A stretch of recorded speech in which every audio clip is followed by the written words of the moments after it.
আসসালামু আলাইকুম বন্ধুগণ, আজকে আমি ঢাকা থেকে কুমিল্লাতে যাব। তো এই পথে আমার কি কি এক্সপিরিয়েন্স হলো এবং কি কি সম্মুখীন হলাম সব কিছু আজকের এই ভিডিওতে প্রকাশ করব। তো চলুন বেশি দেরি না করে শুরু করা যাক। So let's go started. দিনটি ছিল রবিবার। তো আমরা সকাল সকাল বের হয়ে পড়ি পাম্প থেকে তেল নিয়ে ঢাকা থেকে কুমিল্লা যাওয়ার উদ্দেশ্যে। সাথে ছিল আমার ছোট ভাই। সাধারণত আমি একা যাই আমার দেশের বাড়ি গেলে, কিন্তু আজকে ছোট ভাই যাবে বলছে, তাই সাথে করে নিয়েছি। ওয়েদারটা ছিল খুব ভালো, তাড়াহুড়ার কোনো কারণ নেই, আস্তে ধীরে বের হয়ে পড়ি। তো আমরা ঢাকা থেকে সোজা চলে যাব কুমিল্লাতে। তো আমাদের রওনা হয় শনিয়াকড়া থেকে, যাত্রাবাড়ি শনিয়াকড়া থেকে। সেখান থেকে কুমিল্লা বা আমাদের দেশের গ্রাম 97 কিলোমিটার, বা আমাদের গ্রাম পৌঁছাতে পৌঁছাতে তার থেকে কিছুটা কম। ঢাকা টু কুমিল্লা হাইওয়েতে আমার অনেক ধরনের এক্সপিরিয়েন্স রয়েছে, সেটা হোক দিনের বেলা অথবা রাতের আধারে গাড়ি চালানো।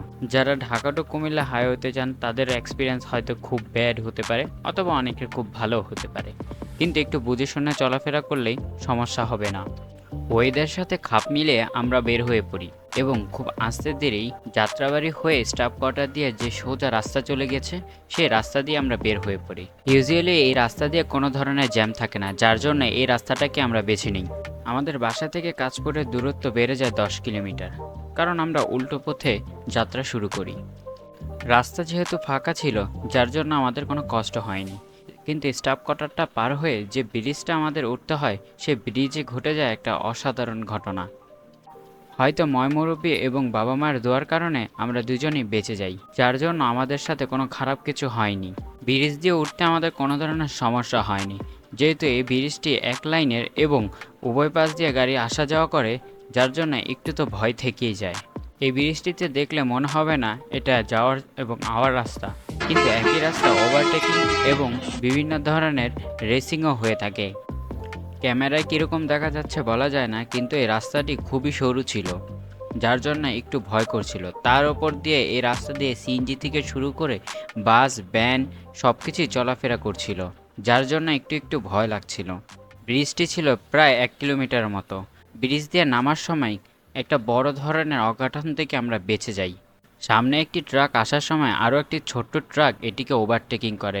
ওভারটেকিংয়ের সময় খুবই খারাপ ছিল। আমি তো অনেকটা ঘাবড়ে এবং ভয় পেয়ে গিয়েছিলাম। যাই হোক, আল্লাহর রহস্যের রহমতে আমি বেঁচে ফিরি। কাশপুর পার হয়ে হাইওয়ে রোড ধরে কুমিল্লার দিকে আগাচ্ছি। বড় বড় বাস এবং বড় বড় ট্রাক মাঝে মাঝে এসে খুব সামনে দিয়ে চলে যাচ্ছে, কোনো ধরনের হরেন বা ডিপার না ইউজ করেই। দিনের বেলা ডিপার ইউজ করলেও বোঝা যায় না, যার জন্য অনেকটাই বিপক্ষে পড়তে হয়। মাঝে মাঝে ছোট ছোট প্রাইভেট কারও সামনে দিয়ে চলে এসে, যার জন্য উভয় পাশের মিনারই আমার বারবার দেখতে হচ্ছিল, কারণ যে কোনো সময় একটা খারাপ দুর্ঘটনা ঘটে দিতে পারে। এই জন্য বারবার আমি সাইড মিনারগুলোর দিকে তাকাচ্ছিলাম। সময়ের সাথে খাপ খাইয়ে রাস্তা ধরে আগাচ্ছি, কোনো ধরনের কোনো সংকোচবোধ না করেই। যারা এই রাস্তা দিয়ে যাওয়া আসা করেন তারা হয়তো জানেন এই রাস্তার অবস্থা। যে কোনো সময় একটা অঘটন ঘটে যেতে পারে, কারণ কোনো সচেতন ছাড়াই এই রাস্তার বাসগুলো ওভারটেকিং করে যাচ্ছে এবং মাঝে মাঝে চাপও দিয়ে যাচ্ছে, যার জন্য যে কোনো সময় একটা বিপদ ঘটে যেতে পারে। তাই সবসময় চোখ নাক কান খোলা রেখেই এই রাস্তা দিয়ে চলাফেরা করাটা উচিত।